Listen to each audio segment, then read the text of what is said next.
The Bluebird opened up, it filled a niche that was missing. This was a place that was about songwriting more than performing, really. Like, this is a place where the song and the act of songwriting is the center point, as opposed to the performance. It was about honoring, in a public way, something that's usually very private.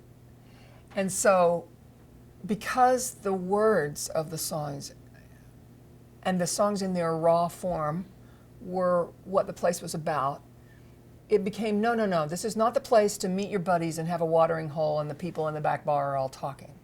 This is a place where it's about what's going on in the middle of the room, and if it's not, then go across the street to Joe's and then come back when you've visited with your friends. I think that was very unusual at the time, to really make sure it was a listening room.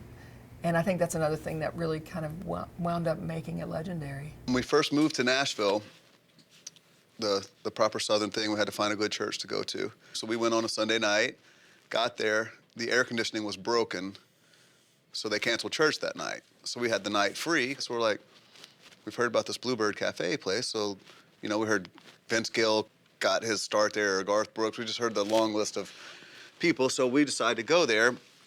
And we bumped into this guy in line. He said, "Are y'all performing tonight?" We're like, "No, we're just here, you know, we're just here watching the show or whatever."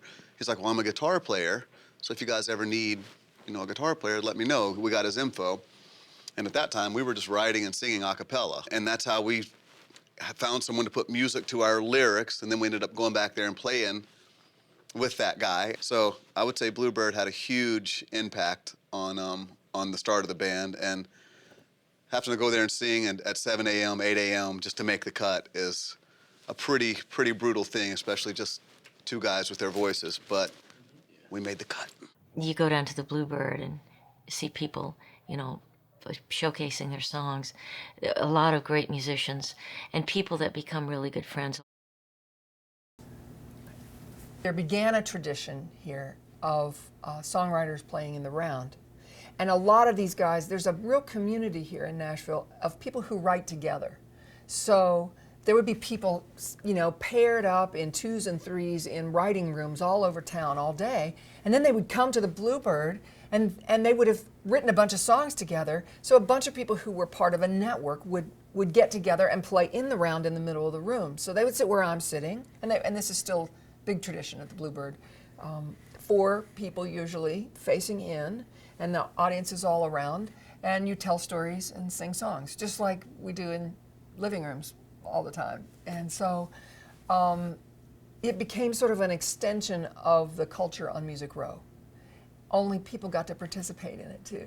So then people began to know that these great writers would be playing. I mean, you'd hear hit songs by the writers and the way they existed before they went out on the radio.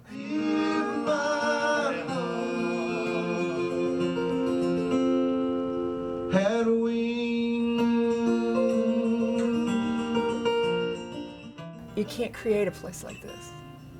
It's a product of some kind of vortex in time, of a certain creative process and someone's ideas about how they want to bring that forth. And some of it is organic, and some of it is like something happens and then people start saying, well, let's do that again, and all of a sudden there are writers in the round every night, and it just feels really special.